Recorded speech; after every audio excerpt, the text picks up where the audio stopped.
BRS పాలనలో గ్రామాలన్నీ స్వయం సమృద్ధి గ్రామాలుగా మార్పు చేశాం. స్వయం సమృద్ధి గ్రామాలు అండ్ స్వయం పాలిత కేంద్రాలుగా మార్చి పారేశాం. వాటన్నిటి ఆర్థిక వ్యవస్థలుగా మార్చాం. నేను దార్శనికతతో ముందు చూపుతో చేపట్టిన పరిపాలన సంస్కరణల వల్ల ఇటువంటి మార్పులు వచ్చాయి. ఒక సమూలమైన మార్పులను తీసుకొచ్చాం గ్రామీణ ప్రాంతాల్లో. ఇది ఈ పరిపాలన సంస్కరణలు 10 ఏళ్లలో మేము అమలు చేసిన పరిపాలన సంస్కరణలు ఇవాళ దేశానికే ఆదర్శంగా మారాయి అని కేసీఆర్ చెప్పాడు. సో కేసీఆర్ బీఆర్ఎస్ అధ్యక్షుడు అండ్ మాజీ ముఖ్యమంత్రి కేసీఆర్ను ఆయన ఫామ్ హౌస్లో ఈ మధ్యలో ఏకగ్రీవంగా ఎన్నికైన కొంతమంది సర్పంచులు, బీఆర్ఎస్ పార్టీకి చెందిన సర్పంచులు, లేకపోతే వార్డు సభ్యులు, వీళ్ళంతా కొంతమంది కలిశారు. కలిసి ఆయనతో మాట్లాడారు. ఆయన వాళ్ళతో మాట్లాడారు. సో వాళ్ళు చెప్పింది ఏంటంటే, సార్ మీరు వస్తేనే మాకు మునుపటి కళ వస్తుంది గ్రామాలకు. మీరు లేకపోవడం వల్ల గ్రామాలన్నీ విలవిల్లాడుతున్నాయి, గ్రామాలు కళ కోల్పోయినాయి, గ్రామాలన్నీ కూడా కళ తప్పాయి. మీ హయాంలో అసలు నిజానికి గ్రామాలకు ఒక స్వర్ణయుగంలాగా ఉన్నాయి ఆ గ్రామాలు. ఇప్పుడు కనీస వసతులు లేక అల్లాడుతున్నాం. అండ్ అట్లాగే అన్ని కులాల వాళ్ళు కూడా ఇవాళ ఇబ్బంది పడుతున్నారు. ఏదైనా సరే పోగొట్టుకున్న తర్వాతే అర్థమవుతుంది. ఇప్పుడు కూడా అదే పరిస్థితి. మీరు అధికారంలో లేని కారణంగా మేము ఏం పోగొట్టుకున్నామో మాకు ఇప్పుడు అర్థమవుతోంది. మీ విలువ ఇప్పుడు మాకు తెలిసి వస్తుంది. కనుక మళ్ళీ మీరు రావాల్సిందే, మీరు వస్తేనే మళ్ళీ ఆ స్వర్ణయుగం వస్తుందని చెప్పారు. ఎవరు? ఈ సర్పంచులు అండ్ కొంతమంది వార్డు మెంబర్స్ ఎలక్ట్ అయిన వాళ్ళు కేసీఆర్కి చెప్పారు. సో కేసీఆర్ ఏం చెప్పారంటే, మనకు అన్ని కాలాలు పరిస్థితులు అనుకూలంగా ఉండవు. ఇప్పుడు కష్టకాలంలో ఉండవచ్చు, కానీ అది ఎంతో కాలం ఉండదు. అంత మాత్రం చేత మీరేమీ భయపడాల్సిన పని లేదు. మళ్ళీ మన ప్రభుత్వం వస్తుంది, బీఆర్ఎస్ ప్రభుత్వం వస్తుంది. తెలంగాణ పల్లెలకు తిరిగి మంచి రోజులు వస్తాయి. ఎవరు అధైర్యపడాల్సిన పని లేదని ఆయన వాళ్లకు హామీ ఇచ్చాడు. ఇది బాగానే ఉంది. ఇక్కడ దీంట్లో కేసీఆర్ చెప్పిన పాయింట్లో ఒక పాయింట్, ఇంపార్టెంట్ పాయింట్. ఇక్కడ గ్రామీణ ప్రాంతాలు స్వయం పాలిత కేంద్రాలుగా మార్చి పారేసామని చెప్పాడు ఆయన కేసీఆర్. స్వయం పాలిత కేంద్రాలు అంటే ఏమనుకోవాలి మనం? అంటే ఇప్పుడు మావోయిస్టు పార్టీ మనం ఛత్తీస్గఢ్లో, అక్కడ బస్తర్లో, అడవుల్లో జనతా సర్కారును పెట్టి ఆల్మోస్ట్ సమాంతర పరిపాలనను నడిపించారు వాళ్ళు కొన్నేళ్ల పాటు. సో అటువంటి స్వయం పాలిత కేంద్రాలుగా మార్చినట్టు భావించాలా? స్వయం సమృద్ధి గ్రామాలుగా మార్చామంటే ఏమిటి అర్థం? అంటే ఆ గ్రామాల్లో అక్కడ పండే పంటలు ఆ గ్రామానికే వెళ్ళాలి, అక్కడే అమ్మడం కొనడం. అట్లాగే చెప్పులు కుడితే చెప్పులు ఆ ఊళ్ళోనే అమ్మడం కొనడం, లేదా ఇంకితరత్ర మాంసం కానీ, చేపలు కానీ, ఏదైనా సరే. అంటే గ్రామీణ ప్రాంతాలన్నీ స్వయం పాలిత కేంద్రాలుగా, అంటే ఏ గ్రామానికి ఆ గ్రామమే స్వయంగా పరిపాలించుకునే ఒక విధమైన పరిస్థితిని తీసుకొచ్చామని చెప్పాడు. కానీ సర్పంచ్లందరికీ బిల్లులు ఎగ్గొట్టిన విషయాన్ని ఆయన మర్చిపోయాడు. ఇది మర్చిపోవడం అంటే ఉద్దేశపూర్వకంగా మర్చిపోయాడని అనుకోవాలి. మరి సర్పంచ్లందరికీ వేల కోట్లలో బిల్లులను బకాయి పెట్టిన చరిత్ర, ఒక ఘనత కేసీఆర్కు ఉంది, కేసీఆర్ ప్రభుత్వానికి ఉంది. కేసీఆర్ ఈ విషయాలు మాట్లాడకుండా, సర్పంచ్లకు బిల్లులు పెండింగ్లో పెట్టే విషయాన్ని మాట్లాడకుండా, అట్లాగే గ్రామీణ ప్రాంతాల్లో ఇంకా ఇతరత్ర ఇష్యూస్ సాల్వ్ చేయకుండా ఉన్న ప్రభుత్వం ఇప్పుడు కేసీఆర్ మాట్లాడుతున్నది ఏమిటంటే, మేము అసలు గ్రామాలు మొత్తం మార్చి పారేసామని ఆయన చెప్పడం.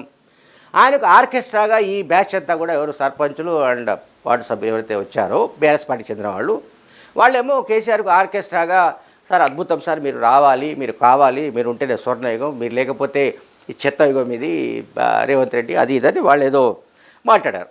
అంటే కేసీఆర్ను పోగొట్టుకున్న తర్వాతే తమకు కేసీఆర్ గురించి విలువ తెలుస్తున్నట్టుగా ఆయనతోనే చెప్పారు. సార్ మిమ్మల్ని పోగొట్టుకున్నాము, దానివల్ల మాకు ఇన్ని ఇబ్బందులు వస్తున్నాయి, మాకు ఇన్ని కష్టాలు వచ్చాయి, అసలు మాకు కనీస వసతులు లేవు, మేము నీడ లేకుండా పోయాము అన్నట్టుగా వాళ్ళు మాట్లాడము, ఆర్కెస్ట్రాగా మాట్లాడము. ఆ తర్వాత ఆయన వాళ్ళకు భరోసా ఇవ్వడము, మళ్ళీ మనమే అధికారంలోకి వచ్చేస్తున్నాం ఆయన చెప్పడం, ఇదంతా బాగానే ఉంది. అంటే BRS party media, BRS party ప్రాయోజిత మీడియా, వీటిలో పెద్ద ఎత్తున ఈ కథనాలు వస్తున్నాయి. అండ్ చాలా రోజుల తర్వాత కేసీఆర్ ఫోటో కూడా మనకు దర్శనమిస్తోంది. అంటే ఈ మధ్యకాలంలో కేసీఆర్ ఎక్కడ ఆయన ఫోటోలు కూడా కనిపించలేదు. బహుశా ఇదే చాలా రోజుల తర్వాత అనుకుంటాను. అయితే ఇప్పుడు ఇంకొక విషయం మనం ఇక్కడ విశ్లేషించాలి. కేసీఆర్ చెప్పిన దాంట్లో రైట్, ఓకే, మళ్ళీ అధికారంలోకి మనమే వస్తామని ఆయన తమ పార్టీకి సంబంధించిన గ్రామ స్థాయి ప్రజాప్రతినిధులకు ఒక భరోసా ఇచ్చాడు. అయితే కేసీఆర్ పార్టీ అంటే బీఆర్ఎస్ పార్టీ అధికారంలోకి ఎట్లా రావాలి, ఎట్లా వస్తుంది, అసలు ఆ పార్టీ నిర్మాణ పరిస్థితి ఏంటి? ఆ పార్టీ కింది స్థాయి నుంచి అంటే పోలింగ్ బూత్ స్థాయి, గ్రామ స్థాయి, మండల స్థాయి నిర్మాణం లేకుండా ఆ పార్టీ అధికారంలోకి రావాలని అంటే వస్తుందని కేసీఆర్ ఎట్లా అనుకుంటున్నాడో, లేకుంటే కేసీఆర్ పార్టీకి సంబంధించిన నాయకులు ఎట్లా అనుకుంటున్నారో మనకు తెలియదు. అంటే ప్రజల్లో ఒక తుఫాను వచ్చింది అనుకుందాం, అది వేరే విషయం. ఇప్పుడు రేవంత్ రెడ్డి ప్రభుత్వం పట్ల అటువంటి తుఫాను వచ్చే అవకాశాలు ఇప్పుడైతే కనిపించట్లేదు. 3 ఏళ్ల తర్వాత వస్తుందో రాదో మనకు తెలియదు. సో అంత స్థాయి వ్యతిరేకత పెంచుకునే విధమైన నిర్ణయాలు రేవంత్ రెడ్డి ప్రభుత్వం ఏం చేయడం లేదు. పైగా గతంలో ఎన్నడూ లేని విధంగా ఆ 10 ఏళ్లలో లేని పనులు అంటే వాళ్ళు చేరి పనుకుని చేస్తున్నాడు రేవంత్ రెడ్డి ముఖ్యమంత్రి. దాంట్లో ఒకటి ఇంపార్టెంట్ ఏమిటి, రేషన్ కార్డ్స్ను మంజూరు చేయడం అండ్ సన్న బియ్యాన్ని ఇవ్వడం. ఈ రెండు చాలా పక్కాగా ఓటు బ్యాంకు లాగా మనకు కనిపిస్తున్నాయి. గ్రామీణ ప్రాంతాల్లో అండ్ బీపీఎల్ అంటే బిలో ద పవర్టీ లైన్లో ఉన్న వాళ్ళు, పేద ప్రజలు, వాళ్ళకది చాలా ముఖ్యం. అది రేషన్ కార్డ్స్ కానీ, రేషన్ కార్డ్స్ ద్వారా అందే సన్నబియ్యం కానీ అది వాళ్ళకి చాలా కీలకమైనది. అది మనకు చాలా తక్కువ అనిపించవచ్చు, కానీ అది వస్తున్న కారణంగా వాళ్ళు కాంగ్రెస్ ప్రభుత్వం పట్ల సానుకూలంగా ఉన్నారు. సో ఇప్పుడు కాంగ్రెస్ ప్రభుత్వం పట్ల సానుకూలంగా ఉన్న అంశం కేసీఆర్కు తెలియంది కాదు. కానీ కేసీఆర్ ఏం చెప్పదలుచుకున్నా అంటే ఇప్పుడంతా మనం కష్టకాలంలో ఉన్నాం. కష్టకాలం ఎవరు లేరు, కేసీఆర్ కుటుంబం కష్టకాలం ఉంది, కేసీఆర్ కుటుంబ సభ్యులు కష్టకాలంలో ఉన్నారు. అధికారం కోల్పోయిన తర్వాత ఆ కుటుంబ సభ్యులు, కేసీఆర్ కుటుంబ సభ్యులు ఎంతగా వీళ్ళ ఆడిపోతున్నారో, తల్లడిల్లిపోతున్నారో మనం చూస్తూనే ఉన్నాం. అధికారం కోల్పోయిన తర్వాత వచ్చిన ఆధిపత్య పోరాటాలు కూడా మనం గమనిస్తున్నాం. కవిత ఎపిసోడ్ మనందరికీ తెలిసిందే, ఆమెను బహిష్కరించిన సంగతి మనకు తెలిసిందే. ఇవన్నీ కూడా ఒక ఎత్తు. అండ్ పార్టీ నిర్మాణం ఏమిటి అన్నది ఇక్కడ నేను చెప్పదలుచుకున్నమాట. 2017లో బీఆర్ఎస్ పార్టీ రాష్ట్ర కమిటీని నియమించింది. 2018లో ముందస్తు ఎన్నికలకు వెళ్ళిన తర్వాత సెకండ్ టర్మ్లో అధికారంలోకి వచ్చిన తర్వాత ఇక మళ్ళీ పార్టీ కమిటీలో ఊసులేదు. ఆ తర్వాత 2021లో గ్రామ మండల కమిటీలను నియమించారు, బాగానే ఉంది. 2022లో జిల్లా అధ్యక్షులు నియమించారు. ఎవరే జిల్లా అధ్యక్షులు అంటే మొత్తం ఎమ్మెల్యేలే. మళ్ళీ అంటే ఎమ్మెల్యేలు లేకపోతే ఎట్లా, ఎమ్మెల్యేలే మనకు కీలకం, ప్రభుత్వానికి కీలకమని కేసీఆర్ అనుకోవడం వల్ల ఆయన ఏం చేశాడు, పార్టీ ఎమ్మెల్యేలను జిల్లా అధ్యక్షులుగా నియమించాడు. దీనివల్ల జరిగింది ఏంటంటే అక్కడ పార్టీ జిల్లా అధ్యక్షులు అండ్ పార్టీ ఇన్ఛార్జ్, నియోజకవర్గాల ఇన్ఛార్జ్గా ఉన్న వాళ్ళు చేసిన పని ఏంటంటే వాళ్ళ పెత్తనం భరించలేని వాళ్ళందరికీ ఎగనెస్ట్గా ఓట్లేశారు. ఇది పార్టీ నాయకత్వానికి తెలుసు, హైకమాండ్కి తెలుసు. కేటీఆర్కు కేసీఆర్కి ఈ విషయం తెలియదని కాదు.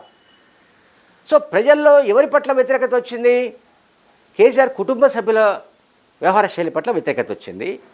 అట్లాగే ఎవరైతే పార్టీ జిల్లా అధ్యక్షులుగా మేమే రాజులుగా చలామణి అయ్యారో ఎమ్మెల్యేలు, వాళ్ళ పట్ల వ్యతిరేకత ప్రజల్లో వచ్చింది. మరి ఇప్పుడు చేస్తున్న పని ఏమిటి, అక్టోబర్లో పార్టీ రాష్ట్ర అధ్యక్షుడిని ఎన్నుకుంటాము అండ్ కింది స్థాయి నుంచి పార్టీని బలోపేతం చేస్తాము అని గత ఏప్రిల్లో అంటే 2025 ఏప్రిల్లో కేటీఆర్ చెప్పిన మాట బీఆర్ఎస్ వర్కింగ్ ప్రెసిడెంట్. సరే, మరి అక్టోబర్ అయిపోయింది, నవంబర్ పోయింది, డిసెంబర్ వచ్చేసింది.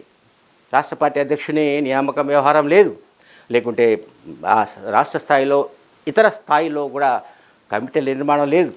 అంటే పార్టీ నిర్మాణం లేకుండా, కింది స్థాయి నుంచి పార్టీ బలోపేతం చేయకుండా రేవంత్ రెడ్డితో ఎట్లా పోరాడాలనుకుంటున్నారో, మళ్ళీ అధికారంలోకి ఎట్లా రావాలనుకుంటున్నారో అది కేసీఆర్కు కేటీఆర్కు మాత్రమే తెలుసు. Thank you very much.